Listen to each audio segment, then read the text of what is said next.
evening and thank you for joining GBS News at 9. We make your news our business. My name is Paul Madenge and our sign language interpreter tonight is Alan Kema. Now to our very first story. President William Ruto today took his development tour to the Kamuongo area in Mwengi North, where his message was both firm and rhythmic, calling on locals and to shun opposition politics and rally behind his government's development agenda. Ruto urged residents to leave behind what he termed as, and I quote, planless opposition politics, end of quote, and join hands with his administration in building the nation. Here are the details. Tunatengeneza serikali pamoja na nyinyi. Ukambani hoye!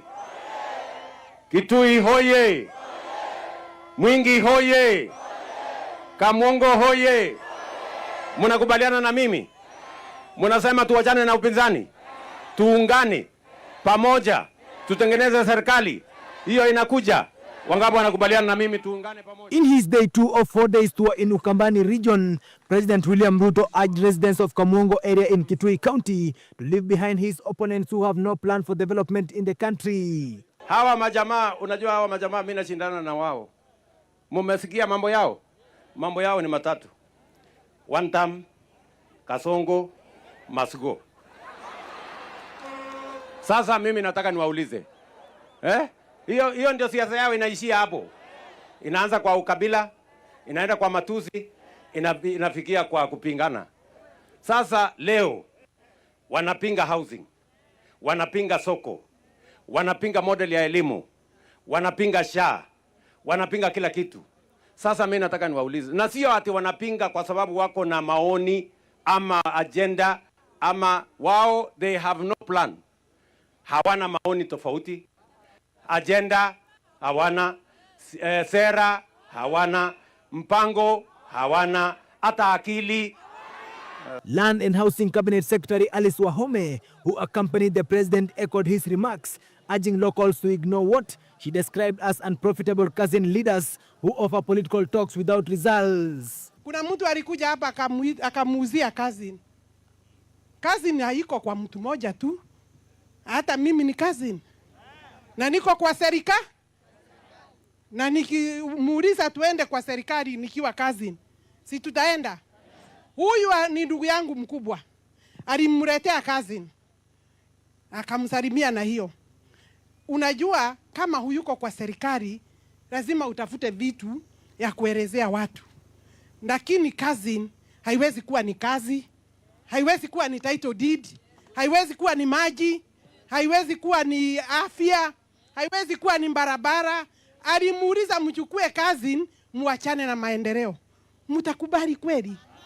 Mtakubali kweli? Mwingi North Member of Parliament Paul Nzegu added that the time for empty promises is over, saying that leaders will now be judged strictly by their performance records and not political affiliations. Saa hii ni wakati wa kufanya maendeleo.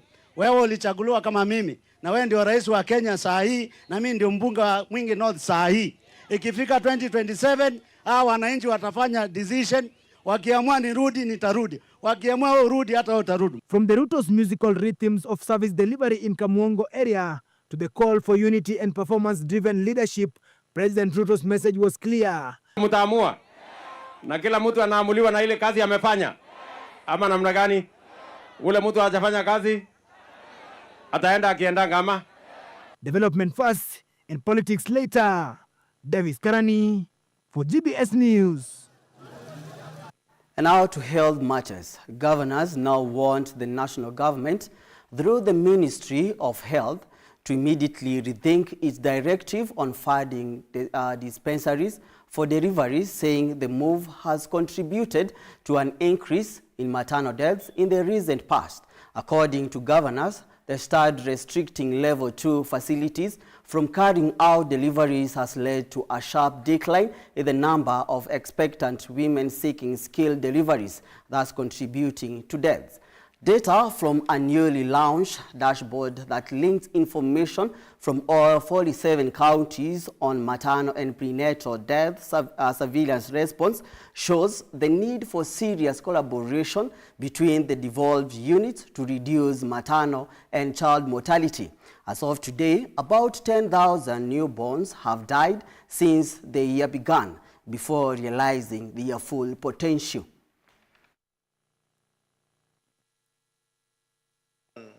Death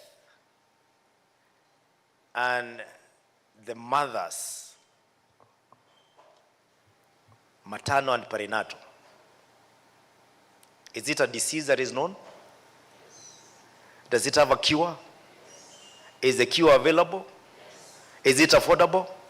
Then why are they dying unless we are fools? The platform that we are launching today gives you an opportunity to have every discussion about every death of a mother, of a newborn. If you never got a chance to live when your mother was giving birth to you, you'll not be where you are. What is it that you're passing a baton to the next Kenyan to ensure that you safeguard that life of a mother? Because we say a life of a mother lost is actually a life lost. A child's death is 1,000,000 lives lost. There must be that political goodwill from the counties, because we are the heads of the counties, and that is why we are here. Because again, without political goodwill from the top, like where I come from, where I come from, neighboring, they say fish rots from the head. So if the fish is rotten, there is no fish. If the head is rotten, there's no fish. And now moving on, the Kenya Conference of Catholic Bishops have taken issue with the government over what it terms as confusion and poor management in key public sectors such as education, healthcare, and digital rights. The clergy is calling for urgent reforms to restore order, accountability, and public trust. Here are the details. We learn to live with one another. The Kenyan Conference of Catholic Bishops has raised serious concerns over the state of the education sector, criticizing what they describe as government confusion and mismanagement. The bishop point to delays in capitation funds, a shortage of teachers, particularly in rural areas, and a lack of clear guidance on the transition from the competency-based curriculum to competency-based education. They warn that this uncertainty could jeopardize the future of learners and call for equitable teacher deployment and timely funding to support schools. We are inviting those responsible in government not to make political responses to these very serious matters, but to move with speed and rectify the things that are ailing our education system, especially with regard to the introduction of the current system of education. On healthcare, the bishops fault the government for failing to effectively manage medical cover through SHA. They raised alarm over large sums owed to health institutions under the National Health Insurance Fund or its successor, SHA, noting that these arrears are crippling hospitals and affecting service delivery. The money owed to our institutions under NHIF are huge sums of money. This money is crippling our hospitals and our institutions of health. The government needs to move with speed and not to close its eye to this reality about the effect the arrears owed to our hospitals under NHIF is doing damage to our hospitals. The bishops also criticized the computer misuse and cyber crimes laws, saying they were hurriedly passed without meaningful public participation. They warn that certain provisions of the Computer Misuse and Cybercrimes Amendment Act could be abused to silence critics and curtail freedoms. The very freedom they ought to protect. Meaningful public participation would be necessary. The fears Kenyans have expressed regarding these new laws should not be brushed off. They deserve to be listened to and, where necessary, corrective measures taken. Specifically, it seems that the Computer Misuse and Cybercrimes Amendment Act can be abused to silence government critics. And now let's move on to our next story. A powerful ODM battalion arrived in Mombasa ahead of the ODM at 20 celebrations, marking 20 years since the birth of the Orange Democratic Movement. The delegation, led by senior party officials and governors, was received by jubilant supporters at the SGR, after which the procession headed to Mama Ngina waterfront. The commemoration, expected to draw thousands of delegates and loyalists from across the country, will reflect on ODM's political journey, its role in Kenya's democratic transformation, and the legacy of its founding leader, Raila Amolo Odinga. Party insiders say the celebrations will also set the stage for ODM's future direction and reorganization ahead of the 2027 elections, emphasizing unity, loyalty, and renewed commitment to the party's reform agenda. Shughuli ambayo ni ya kuadhimisha miaka 20 ya chama cha ODM. ODM oye! ODM we! ODM wa! ODM 20 tuko tayari. ODM 20 tuko tayari. Pengine kuweka wazi, kesho siku ya Ijumaa kutakuwa na shamra. Women League, akina mama watakuwa pale SK kuanzia asubuhi. Vijana watakuwa wako pale maeneo ya Fort Jesus, na usiku kutakuwa na tamasha ya vijana, street carnival, ambayo kwamba itaweza kufanyika pale Mapembeni, na siku Jumamosi ndio hapa. Sasa mimi ndao kujua kwa hii chama ina watu, angalia tayari hata hii hapa itakuwa ni Jumamosi, na angalia vile tayari kumejaa. Na nimeona watu hapa with the people from all over. Tuna members wetu ambao kwamba ni wa National Governing Council. We've got people from Lamu, tuko na watu kutoka Kwale, Narok. I think the whole of Kenya wamefika hapa represented. And now our next story. Barely 10 days after Tanzania's President Dr. Samia Suluhu was sworn in for a second term amid tight security following an election defined by violent protest and opposition saying it was shambolic, today the Tanzanian parliament elected Mwigulu Nchemba for the prime minister position. Nchemba, who was nominated by President Samia Suluhu, served as finance minister from 2021 to 2025. The Economist replaces Kassim Majaliwa, who served as prime minister since 2015. Though Nchemba had no opponent, he garnered 369 votes. In his victory address, Mwigulu Nchemba promised to work closely with Samia Suluhu's government to propel Tanzania to greater levels, as Matthew Perez reports. Kila mbunge atapewa karatasi ya kura ya jina la waziri mkuu mteule na atatakiwa kupiga kura ya ndio au hapana kwa kuweka alama ya vema kwenye kisanduku husika mbele ya jina. In an early morning sitting today, the Tanzanian parliament unanimously voted in Economist and former finance minister Mwigulu Nchemba.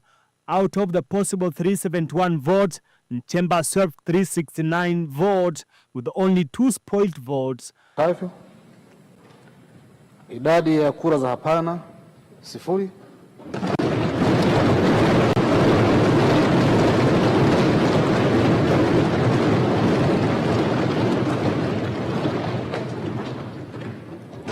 Kura zilizoharibika 2.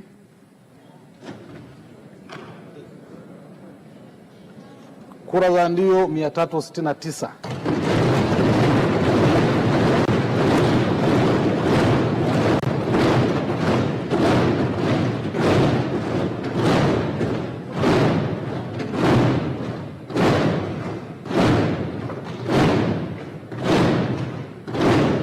Asante.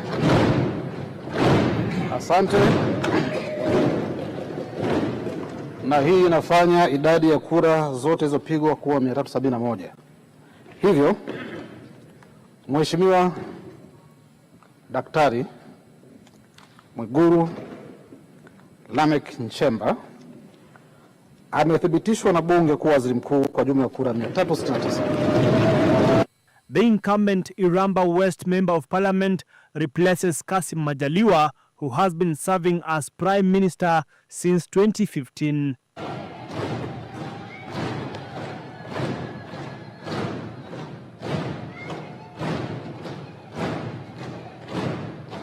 In his address, he first thanked Tanzanian President Samia Suluhu for trusting him towards his appointment. Nimpongeze sana Mheshimiwa Rais Dr. Samia Suluhu Hassan. The Prime Minister also said that the budget spending is expected to shoot to about 12%, which will aid in funding the project. Niseme tu, tuko na kazi kubwa mbele yetu. Natambua ukubwa wa kazi iliyo mbele yetu. Kazi kubwa kwa nafasi niliyopewa. The former Deputy Secretary General of the Chama cha Mapinduzi Party also called upon the public to work hard, warning the corrupt to shun from such conducts. Watumishi wa umma na Watanzania sote tuwe tayari. Lazima tuende kwa gia ya kupandia mlima. Kwa watumishi wa umma, wavivu, wazembe, wala rushwa,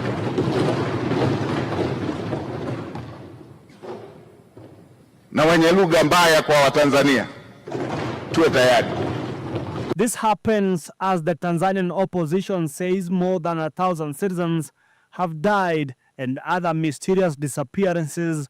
A report that the Suluhu government has rubbished, saying that it is exaggerated, although to date her government has remained dumb about the death toll of its citizens that protested decrying unfairness of the just concluded polls that saw Samia Suluhu gain 97% of the votes. Matthew Perez for GBS News. And now it's time for us to take a short break. Keep your feedback streaming into our social media platform at GBS TV Africa. The SMS line is 21144. We will be right back.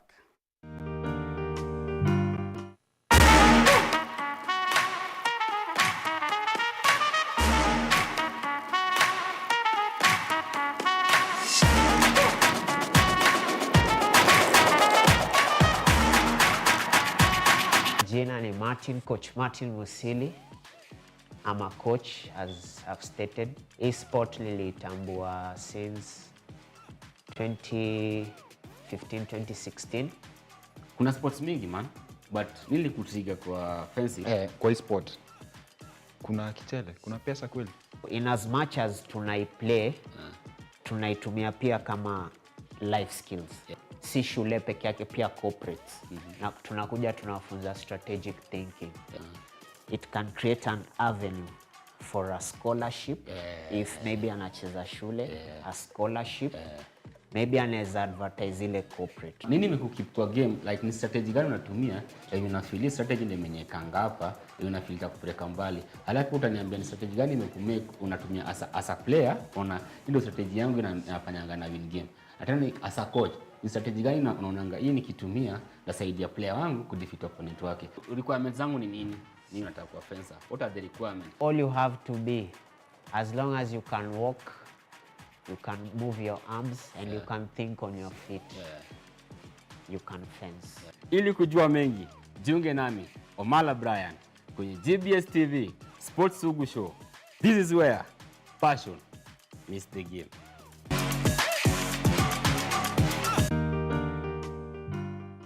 Happy Friday, beautiful people. Welcome to the Blast Show. I will host the most. Irene Juguna.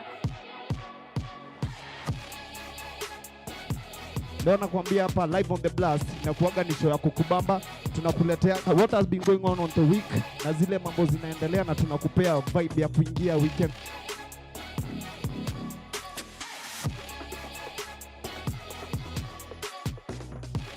ya vitegeo, mbona kimya umechange jila, washufeni hata kama wote na wachoma ila, remember me kwenye rap bands ni paka kufa, with the best man wakichonga wachonge na ziba nyufa, acha nife kwenye rap tu, maana wewe dawa njoo unipe tu, nikichoka hasu na ninyosha nyosha unanipanga panga kwenye bedi tu, mapenzi yetu kayalinde hata kama wote watachonga tu. Ama an actor na kuwa director pia.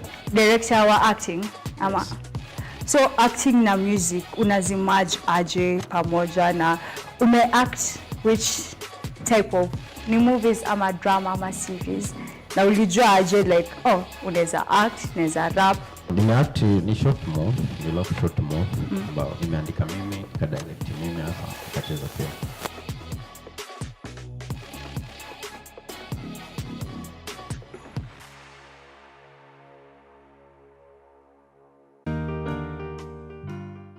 Hello kids, and welcome to Kids Mind, where we learn, we laugh, and we explore.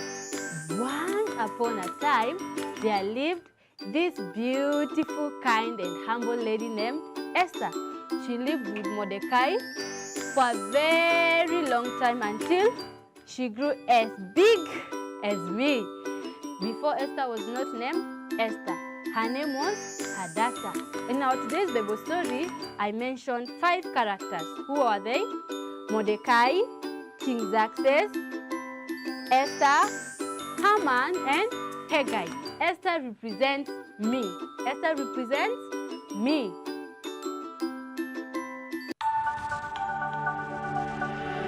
Everywhere, GBS.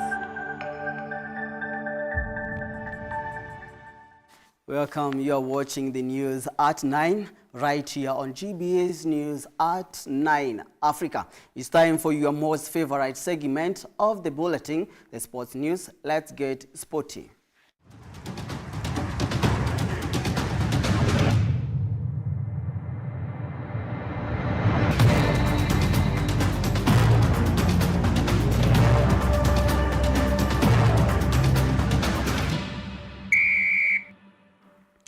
Now, Morocco is taking a bold step toward greener, smarter transport with the launch of Chinese-made Yutong buses featuring advanced fuel-saving technology. The eco-friendly fleet is designed to ease daily commuting, cut costs, and reduce emission while improving reliability ahead of the Africa Cup of Nations 2025. Experts say the initiative highlights China's growing role in modernizing Africa's transport infrastructure, while commuters and civil servants praise the new buses for their comfort, affordability, and contribution to sustainable urban mobility across the country. Here are the details. Morocco is driving toward a greener future with the introduction of Chinese-made Yutong buses. These advanced vehicles feature cutting-edge fuel-saving technology designed to reduce emissions and operating costs, making public transport both eco-friendly and affordable. The new buses are set to ease commuting challenges in major cities and provide reliable travel options ahead of the AFCON 2025. Ce parc total permettra de répondre à la demande. This entire fleet will help meet the growing demand for collective bus transport identified during the network restructuring study. The buses we are receiving today will be sent to a dedicated logistics platform for the installation of on-board equipment related to the ticketing system, as well as the implementation of the operation assistance system and passenger information tools. For thousands of daily riders and civil servants, the change is already noticeable. The Yutong buses are more comfortable, punctual and energy efficient, helping passengers save time and money while supporting Morocco's commitment to sustainable mobility. As a civil servant, the new buses will make my life easier, offering alternative public transport solutions. I will park my car and take the bus to watch the games and to go to work. I will arrive on time, save fuel, money, and protect the environment with an eco-friendly ride. This is a great leap for Morocco. The new buses will solve a daily problem for commuters during and after the tournament. We hope the modern buses will be delivered to all cities and towns across the country. Experts say this partnership highlights China's expanding role in modernizing Africa's transport systems. The China-made buses deal between Moroccan authorities and the Chinese bus manufacturer is part of the growing trade ties and the excellent cooperation partnership between the Kingdom of Morocco and the People's Republic of China. Chinese enterprises have a long and extensive experience in eco-friendly public transport solutions. By introducing cleaner and smarter technology, Morocco is not only improving daily commutes, but also taking an important step towards a more connected and environmentally responsible future. Elvis Muyodi, GBS Sports.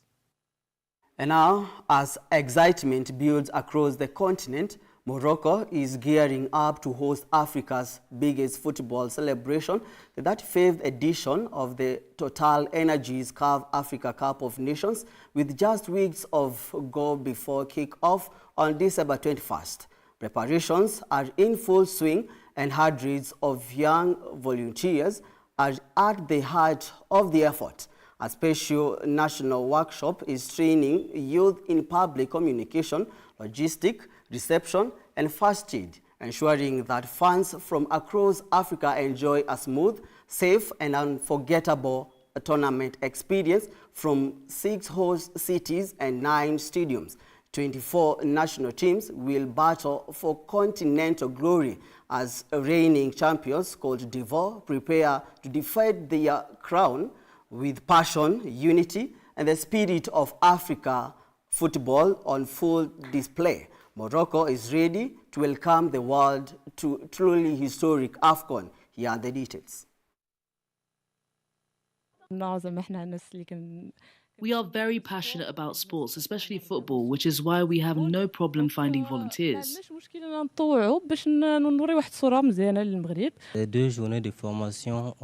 These past few days have been a great experience. They've allowed us to gain knowledge in the field of sports and football so that we can contribute to the events of the Africa Cup of Nations.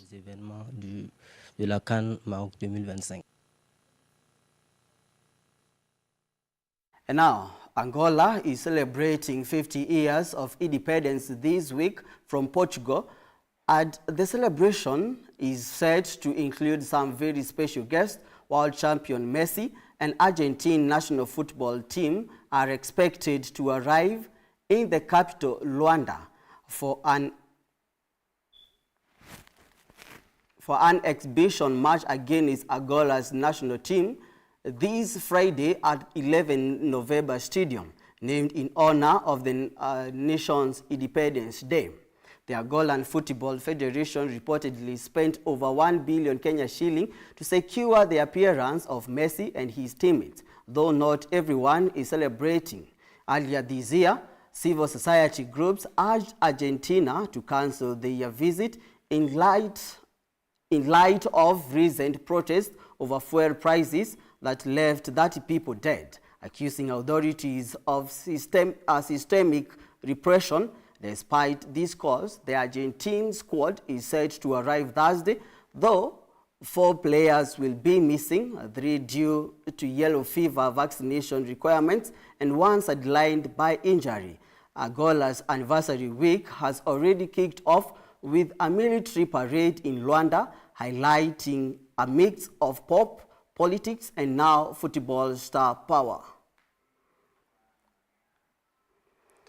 And now we have come to the end of the news bulletin. It's always a pleasure having you on board. Let's do this again next time, same channel. My name is Paul Madenge, and our sign language interpreter tonight has been Alan Kiama.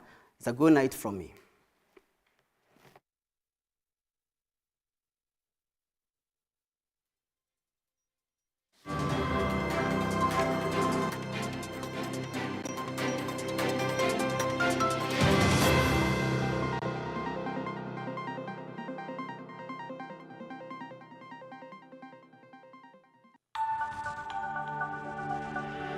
Everywhere, GBS.